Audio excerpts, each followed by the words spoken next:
And welcome back, and we're moving into our first segment for the morning, BELTRAIDE EntreCon. You know what it sounds like to me? It sounds like something out of Transformers, the movie Transformers. But I'll tell you what it does. It transforms lives. It gives you the opportunity to transform yours and your surroundings. Now, actually, it's going to be on November 30th, 2018. It's going to be at the Best Western Belize Biltmore Plaza, and we want for you to be there. In with us to tell us more about it, of course, is Honorable Tracy Taegar Panton, who is the Minister of State in Investment, Trade and Commerce. A lot of things, you know, but I like it. Good morning. Let me see. We've got here Monique Usher, who's the Acting Manager of SBDC Belize. Yes. Good morning. Good morning. And the Lady of the Hour, and I want to say just like that, Laura, actually is Hortense Young, owner of Fibbers, and of course, she's a client of SBDC.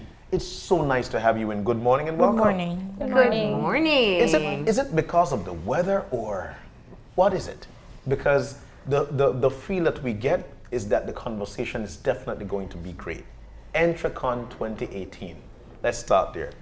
Well, I'll have Monique start. Okay. So good morning, viewers at home. Warm welcome this morning. We're extending invitation for EntreCon 2018. And just to let viewers know what EntreCon is about, it's the 4th National Entrepreneurship Convention. And so this is an event that focuses on sharing ideas, looking at identifying business opportunities, looking at creating networks, building awareness of business opportunities out there. The theme this year for EntreCon 2018 is innovation and knowledge transfer, drivers of competitiveness. So the focus of the event is to create that platform, create that awareness to ensure that the participants, as you rightfully said, are transformed after they participate in the event. This year has proven to be one of our bigger years in terms of planning. We have a lot of opportunities for participants to benefit from. And so we're extending invitation for you to attend EntreCon 2018. It's going to be November 30th. I'm going to encourage you to sign up early because the seats are getting filled. That's great. And that's a positive thing to highlight for the event. We have 2 international speakers. We have Dr. Kent Wessinger, and he is a big firm believer in millennials and them tapping into and enhancing our economy. And so we have him participating this year. We also have Mr. Greg Burge, and he is a wealth advisor. So the conversation at EntreCon this year will be dynamic. We have a panel comprised of both public, private sector that will be sharing information as it relates to enhancing businesses and looking at innovation and competitiveness. Now, let's step back for a moment, and I want to get Honorable Taegar Panton into the conversation to look at the focus on building entrepreneurs in the country and why it's so important. It's extremely important, Marlene. As you know, Belize's economy is really sustained by our small and medium enterprises. And so we have to find an opportunity. We import far too much. When we go to our grocery stores, there's far too much products that are produced elsewhere. And our vision is really that whenever you go into a grocery store, you can find a Belizean alternative. And so we can start buying Belize, because when we buy Belize, we all know we build Belize. And we have to create opportunities for ourselves. It's not about going to a job, but creating opportunities not only for the entrepreneur, but for others. And so we have spent the last few years really trying to build the culture for entrepreneurship. We have had the support of several partners in this venture. Of course, Monique and her team at the Small Business Development Center, they really do the heavy lifting.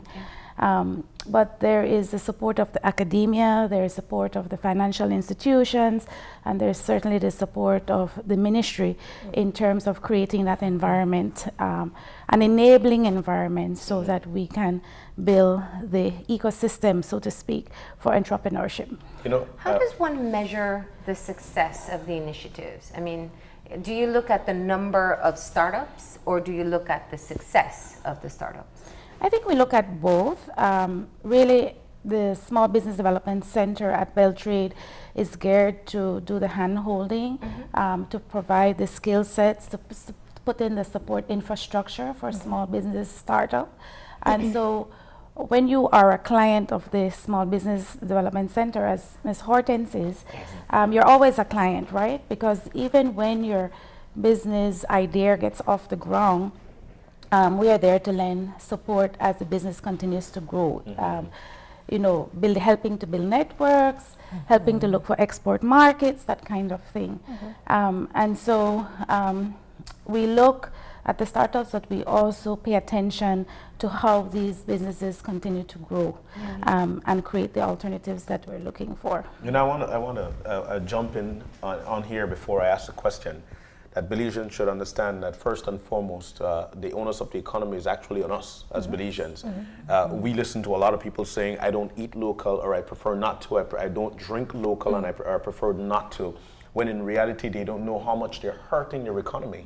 And when you buy something local, you're creating another job. When you buy a plate of food, just by purchasing one, you fail to realize that 2,000-3,000 people are eating from that one plate that you're getting. So we want to go out on the limb for Belizeans to understand one thing. If for one day or 1 week we decide that we will buy only local, watch your economy boost and see what happens. What I wanted to jump on as well is entrepreneurship. We are so afraid of it. And I'm saying this from a young individual who would, you know what, I don't mind jumping a business, but I'm so afraid because I am so afraid to lose. Then what afterwards? What are we seeing? Are we seeing a decline? Are we seeing a rise? Are we seeing people who are not afraid to go out on the limb to be an entrepreneur? From our interaction at the center, we definitely have seen an increase in the number of clients that we're servicing. And for us, we always tell people our benefit or our impact at the center is a result of our partnerships that we have fostered throughout these years. And we definitely have seen an increase in persons wanting to start business, and they come to us at the center to offer, to receive business advisor support.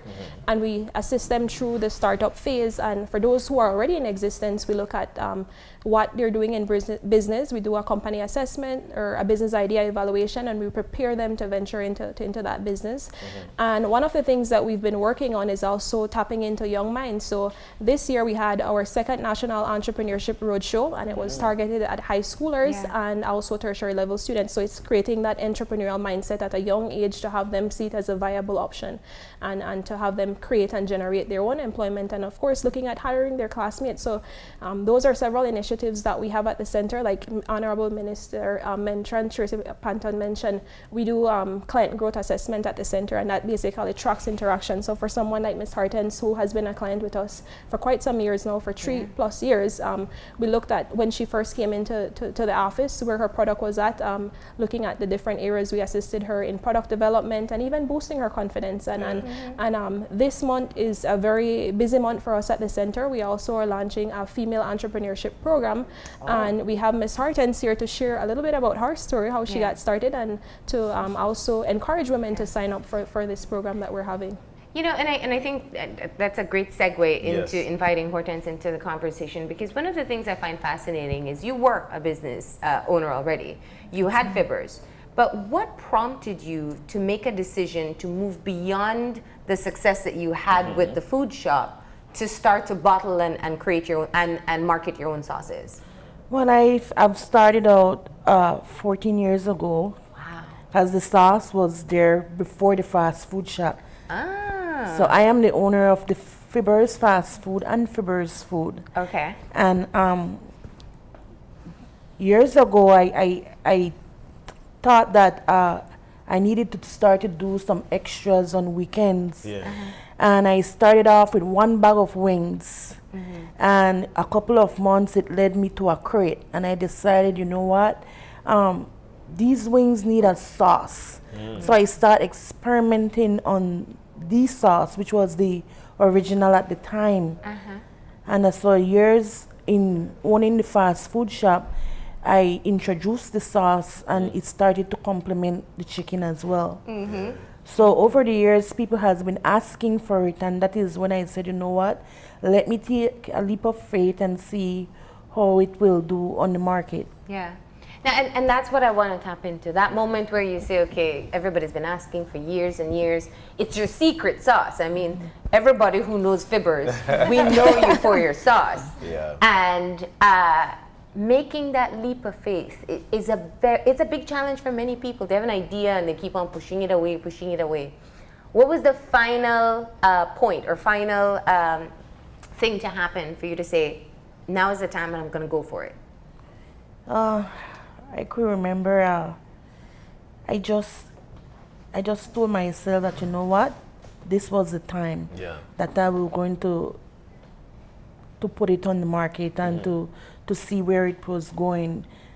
And yes, it was challenging. Yes, there was doubt, but I know that the product was good because it speaks for itself over the years. Yeah.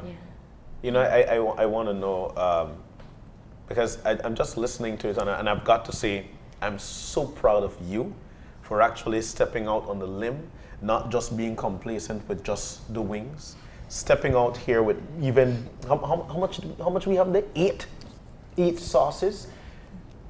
I want for you to share with us that point where you know that, you know what, I know that there is no going back from here. What prompted you to have the mindset that there is no going back? And I'm saying this from the standpoint that there are so many other entrepreneurs who are out there right now who are struggling and saying, man, I need to stop this because I think I will lose money. What prompted you to say, it's full force ahead? What gave you that strength? I think for me is the fact that I know that I had a product and there was a market for it. And I know that if I decided to follow my dream and to do something that I believe in, that I can show other females, other entrepreneurs that, you know what, if you believe in what you have, if you believe in your product, if you know that there is a market for it, go for it. Yeah. You know, and as far as years to come now, after 13 plus years, this is where I am right now. Yeah. So the difference between moving into the sauce industry versus perhaps the homemade fried chicken is that you've quite a lot of competition, and not necessarily local competition, national sauces that are imported. Talk to us about developing the business so that it would be competitive with any other American or other country brand that is available on the shelf. Well, one of the things about Friber's sauce is it's a multi-purpose sauce. Okay. It adds values and it's affordable. It's substitute. It's delicious, and it allows customers to of all age group to enjoy, you know, in whichever way they want to prepare it. In terms of food. What were some of the unexpected challenges you had in putting the business together? Wondering if it was going to make it, you know, if it was, because we're looking at so many sauces out there. You have Marie Sharp, which is one of my idol, you know, you have Hunts and different sauces like that. But for me is that I think the ultimate thing is that I had believed in what I have been doing. Yeah. You know, what strikes me there is you did mention Marie Sharp, but rather than you say one of my rivals, you say she is your idol. And I think that's the striking part for the 100% reason being is because you know, or there was actually somebody to look at. And it's not only that somebody brought up an idea and you want to. It's healthy. Reason for that is because it actually raises the bar. And, you know, it raises the bar, and that's one of the things that people have to understand, that you raise your bar rather than be complacent. Now, you know, you're out there, you will surely hear naysayers. What are some of the advice that you got in terms of your sauces, or the naysayers, or the ye-sayers? What advice did you get? The advice were very encouraging because it's 100% Belizean, you know, and as a Belizean itself, it allows me to know that, you know, I can bring something back to our country, to our Belizean, and if I can inspire somebody in what I am doing, you know, not only as a female but as a young entrepreneur, that is my role, and that is the path that I want to take. If I can quickly add that this SBD Center has put together a program for female entrepreneurs. And that's really so we can create the network of women in business that Ms. Hortense can have a relationship with Ms. Marie Sharp. She can hear directly the best practices, the challenges she faced. We can learn and grow together and really build support for Belizean-made goods and services. And so I think that's a very important element. And I'm glad you touched on that topic, because that was one of the questions I had. Why a specific target group of female entrepreneurs? Are there unique challenges to this particular group? When it comes to working with female entrepreneurs, it's different because female entrepreneurs carry different hats. They're the homemakers, they're the educators in the households, and in some instances breadwinners. So when it comes to female entrepreneurship, it's creating that environment that fosters and encourages and empowers them and have them develop their leadership skills. So the female entrepreneurship program looks at transferring tools, looks at transferring knowledge to these women who will participate in the program. And the launch of the program is actually on the 23rd of November. If you visit our BELTRAIDE website, you'll see we have a landmark or a land page that has the information to register, to sign up to be one of the participants in the program. And the program is just rightfully, as Minister said, to look at empowering, creating that network, connecting these women. And from our experience at BELTRAIDE and working with partners such as YWCA, it's always a beneficial thing to see women being empowered. And when you do the ceremonies, the excitement and the appreciation they have for these programs, because for some of these women, unfortunately, they weren't able to access school, and so they didn't have a graduation. So these celebrate the accomplishments that they have made in their business venture. And so this training program focus is on capacitating them, having them build networks, having them validate their products and services.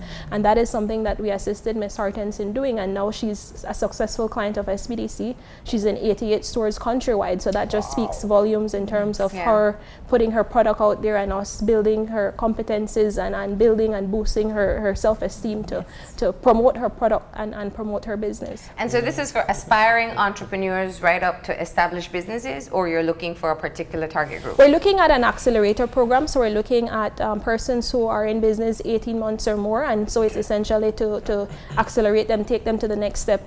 For example, with Ms. Harton, she received technical assistance, so one of the things we assisted her was with market intelligence research.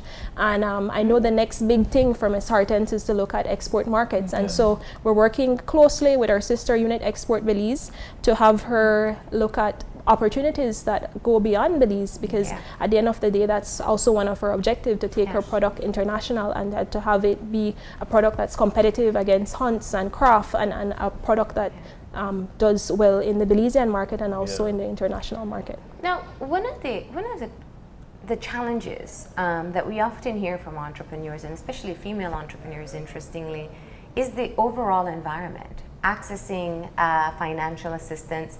And a part of the challenge I've heard firsthand from entrepreneurs is so many times people only want to deal with the husband of the business and not so much the women if it's a family-owned business. So it means that we are seeing gender stereotypes in even being able to get to the startup point or move your business beyond that point. How do we work on fixing the environment? Well, let's say that the government recognizes this, and so recently, the Prime Minister had announced that there will be a credit window available to small and medium enterprises, a $10 million credit window, which will come on stream early next year, and we hope to link, and we have a memorandum of understanding with the National Bank, for example, to link the clients of SBDC who are most prepared to take their ideas, to make their ideas successful with this credit window. And so that includes, of course, our male entrepreneurs, but also a special emphasis on our women. We find a lot of our clients are single parents trying to create opportunities for their families and that kind of thing. So that credit window, access to affordable financing is absolutely important. and having an equal opportunity to access the financing is as important. There's also an initiative we're working for the new fiscal year in terms of packaging materials and reducing the costs, because the marketing, we have excellent products, excellent products. And a part of the reasons the products may be overlooked on the shelf is because of the marketing of that product and the packaging of that product. And so we're looking at how we can create incentives, particularly for small and medium enterprises, to be able to upgrade the packaging and marketing of their products so that it can be more competitive on the shelves. And of course, any initiative that is linked with the Small Business Development Center, we really look at equal access for women as men. And sharing your own unique experience, when you come together with other female entrepreneurs, what's the unique lesson that you share with them? Is that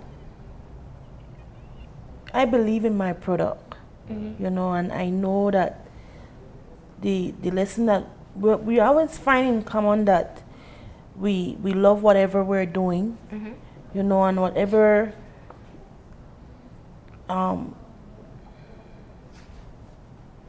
Yeah, I'd just like to jump in. What I've seen, you know, based on my interaction, when we pair women entrepreneurs together, we always see them supporting each other, promoting each other's product if it's something that's complementary. Like, for example, I know if you go to a trade show, you'll always see Miss Hortense and Miss Laura Raymon, who does the Amarabi seasoning, who have products that are complementary, supporting each other, promoting that business.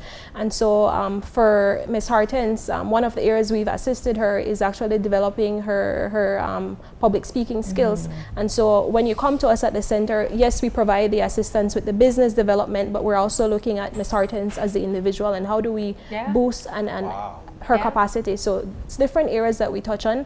And this program is also geared at creating that network, that sister tribe network. So if they're participants in the training program, they assist each other in promoting that product or service that they're offering, and also providing them with, you know, tips, incentives on how to improve their product delivery. Wow, you know, that puts everything out on the limb.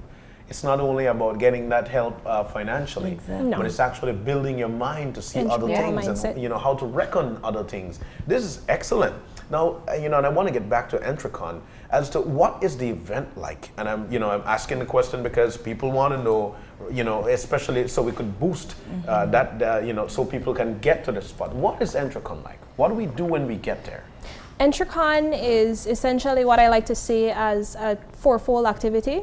We have the conference that takes place, and that's where the dialogue takes place. Last year it was dynamic. We had to literally get people off the microphones because of time. I could see it. Because of the time, but truly creates that platform where people share ideas, connect with other persons. So you have the conference that takes place. We also have a business exposition that takes place, and the exposition is to highlight clients of the center, to highlight some of our sponsors for this year. And for us, our diamond sponsor this year is Belize, and then also Galen University, our platinum sponsors. We also have a hackathon that takes place, and this is where students, again integrating academia in it, share their pitch that they have developed for the healthcare industry.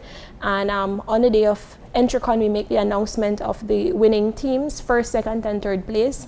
And of course, for us at the center, it's looking at not only them having that idea shared or developing that concept or solution to the problem, but actually working with them to further develop it and have it something that's a part of the economy.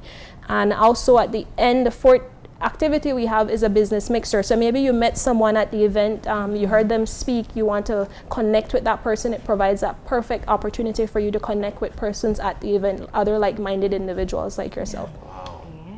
What have you found to be some of the results coming out that were unexpected from EntreCon? It's your fourth year, so each year you have your own lessons that you learn. Yes. Last year, something that's very interesting that took place, we had a lady, Mrs. Romero from Orijoak. Her son is actually going to be one of our speakers this year at EntreCon. He has been one of our youngest clients at the center. He started with us at the age of 15. And last year, she shared, you know, one of her challenges as an educator was the classroom that she had. And after EntreCon, somebody approached her and committed to building a school for her, a classroom for her. And so that's one of the highlights of EntreCon from last year. Yeah. And that's something that was amazing, you know, to have persons in the private sector value, you know, people's opinion, and also looking at addressing challenges that some people face. So at EntreCon, it has been quite interesting in terms of the conversations that have taken place there. One of the things we've also seen in regards to female entrepreneurs, we had a lady, Miss Diona Pilgrim, last year, and she does shoes. She actually sold shoes, slippers, and I know we had a client of SBDC, Miss Rebecca Storm, and she had approached her, and they're working together to improve on her product. And so it's different connections that happen at EntreCon and opportunities that are built. I think the most important thing, Marlene, is the opportunity to build relationships. Yes. And to have a network of people who are really willing, very willing to, you know, they don't see each other as competitors at all. It's how do we grow our Belizean products and services? How do we improve on our commodities so they can be competitive? And that's really the spirit of EntreCon. And every year it continues to grow, and the excitement continues to build. And I'm always pinching them to make sure I'm a part of it. you leave feeling so energized and so encouraged. And we don't speak enough about these stories. These stories of people's, you know, sweat and passion and commitment and really belief in what is uniquely Belizean. And I think we need more opportunities to tell these stories, because there are some incredible stories. You know, we know about the Marie Sharp because she's been so successful, but there are many other small entrepreneurs who are doing amazing work and growing their business, you know, one day at a time. There are, you know, setbacks, but they hold on to the thing that they believe in, and the room is full of pure passion. So we really want to encourage young entrepreneurs, and particularly who haven't had the experience, to be a part of the experience, because they will certainly find someone who will be willing to support them and to share their story with them. Can I ask about the symbiosis within government in being able to push entrepreneurship? Once upon a time, we used to believe that people were just born to be business owners. They kind of just had that one mind track. Some were serial entrepreneurs, and some had one vision of one business. Now we see the need for small businesses and for people to really venture into creating their own employment, essentially. But that really comes from our education system as well, versus taking a track of science, business, or lit. I don't know what they offer now. It has to be inculcated from a very young age. What are we doing to ensure that the next generation of younger minds will automatically have one of the tracks in mind to potentially become an entrepreneur? Well, we're actually looking at curriculum development for entrepreneurship in both primary school and secondary school. Most schools now really encourage entrepreneurship. They have career days, they have UB, for example, just had their marketing convention, expo. And most of the high schools are introduced it because they're very interested in teaching their young students a way to live. It's not just about having the academics, but what you can do to earn revenue for yourself. So we're looking at a formal program with the Ministry of Education in terms of ensuring that it's actually built into the curriculum in a formal way. And if I could add to that, and I will think that Minister, that's a good idea, because like for me, I mean, coming up here is a nerve-wracking, but I have a good product. But how will I do well if I don't step out? And that is one of the reasons why, you know, it encourages me to come out here to show women that, okay, you might have a product, you might have an idea, but because we're scared of what people would think, we're scared of if we're going to make it, you know. And for me, I decided to know what, let me just go all the way and see where it goes from here. And that's where you are, Did actually. you ever find, and one of the biggest fears that you mentioned is actually a fact, where people fear the criticisms and the copycat syndromes you're talking about before, that may come. People like to say, you know, we have a crab in a bucket mentality. Did you find more support than you expected when you ventured into the business? Yes, I did find more support, because what I did indeed found out is that a lot of people knew about the sauce. So that was one of the things that blew my mind, to know that, you know, it's already out there. So in terms of criticism, I can't say I had much criticism, but what I did have was motivation, and that is what prompted me to say, you know what, I can do this. Great. You know, one of the things that stand out for me, Minister, was when you mentioned great relationships are built. And I could remember listening to a great speaker who mentioned that the greatest relationship, the greatest asset to a person is the relationship he or she builds with a person. Because you need people to support you, and vice versa. And it leads me back to Ms. Hortense, whereby we know that you had a few products out. Today, you've got 8 of them. And I know you're at the same thing. It's four. You've got 4. It's 4, yeah. Okay, so what we actually want to highlight here, and we'll get the shot up, is that you are changing labels on us. So people won't be confused when they go in the supermarket. You know, and Same great taste, different dress. So what's new here? What First I started off with the original. Yeah. Then I did the hot and spicy, and now we now have the spicy onion and the garlic. Yeah. For right now, because I have more other flavors that will be on the The mind pipeline. is working. Is it special request or stuff that you've just been toying around with in your kitchen? I would more say touring around and request. Okay. So why the label change? I wanted to do something which is more of me. I knew that I have a story to have told, you know, and I wanted the product to look something more enjoyable, something more edible, because remember, it's a multi-purpose sauce. It's good on everything. Yeah. And so you wanted a little bit more of you, so there you are on the bottle itself. Definitely getting some of you there. So we have the original, the hot and spicy, the garlic, and the spicy onion. What's the best seller? The spicy onion. Spicy. All right. Well, I've been sticking with the original so far, so that'll be the next one on my list. Spicy onion bestseller? The thing that stand out to me here is that she's got the Belizean flag on there, and so people can know that the Belize. Product of Belize. Product of Belize. Lovely. So there are other things taking place at EntreCon as well, and you actually have a scholarship that you're giving away. Yes, this year at EntreCon, we were approached by Galen University, and we're looking at sharing with us an opportunity for someone to receive a scholarship. So we further partnered with Digi, and so this year we have a scholarship valued at $30,000. Nice. And persons can text the number 1 to 946 using their Digicel phone. It can be prepaid and postpaid.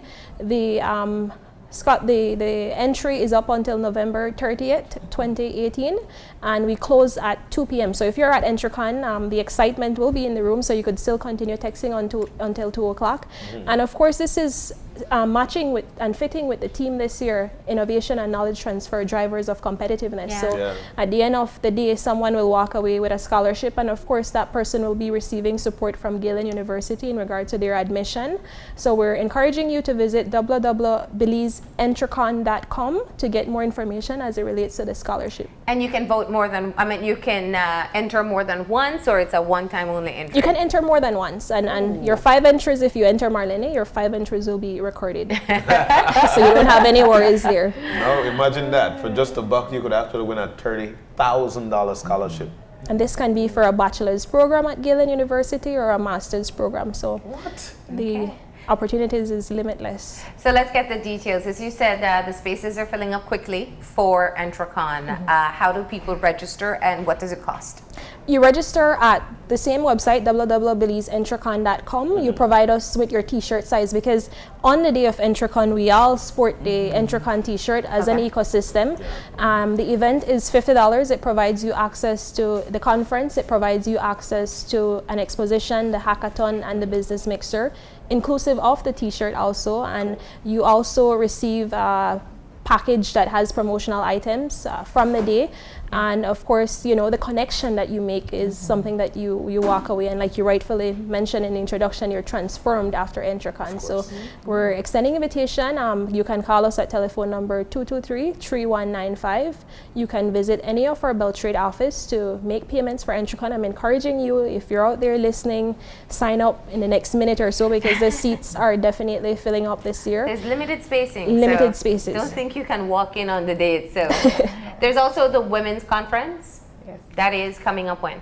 The women's business, the female entrepreneurship conference, or the launch of it, the program starts on the 23rd of November. So basically it will be us sharing information with our different partners on the program, and it's a 5-month program. So we're looking at targeting 20 women to enter into this program, and they will receive capacity building, trainings, networking, validation of their business model, and it will be through a series of activities. So we're looking at a 5 to 6 months period where they will be receiving trainings from BELTRAIDE and facilitators, and also looking at creating that ecosystem and network for women in business. So that's something exciting. We have the launch on the 23rd, and of course the deadline is on the 21st of December. So visit our to sign up. So visit our social media pages. We have the link to the application there.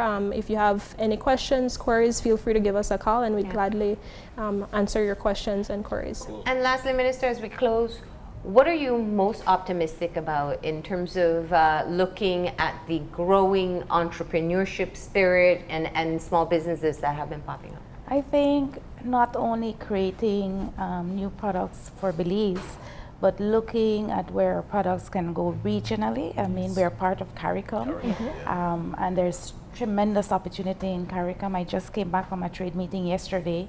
Tremendous opportunity for food commodities, in particular, services, and just trying to create a sustainable way of feeding ourselves and a sustainable way of growing our national economy. It is absolutely important.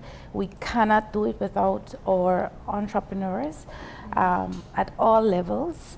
And I want to thank them. I think I wouldn't want to leave without saying thank you to those who go out on a limb, who throw fear over their shoulder, as Ms. Hawkins did, who have a product that they believe in, who are prepared to invest in the product in terms of their time and energy and approach to building their business models for success.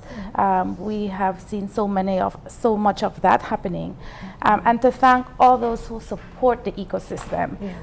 The financial institutions, again, the academic institutions, and of course we can't forget the team at BELTRAIDE. They are the heavy lifters, and they do amazing work that actually transforms lives. All right. Well, thank you for coming in, and best of luck. Thank you. And we'll be looking out for these brand new sauces that you've been teasing us with. Thank you for that. We're going to go ahead and take a break, and when we come back, our focus is going to be on the International Court of Justice, its role, relevant cases, and previous decisions. That's coming up after the break, so stay tuned.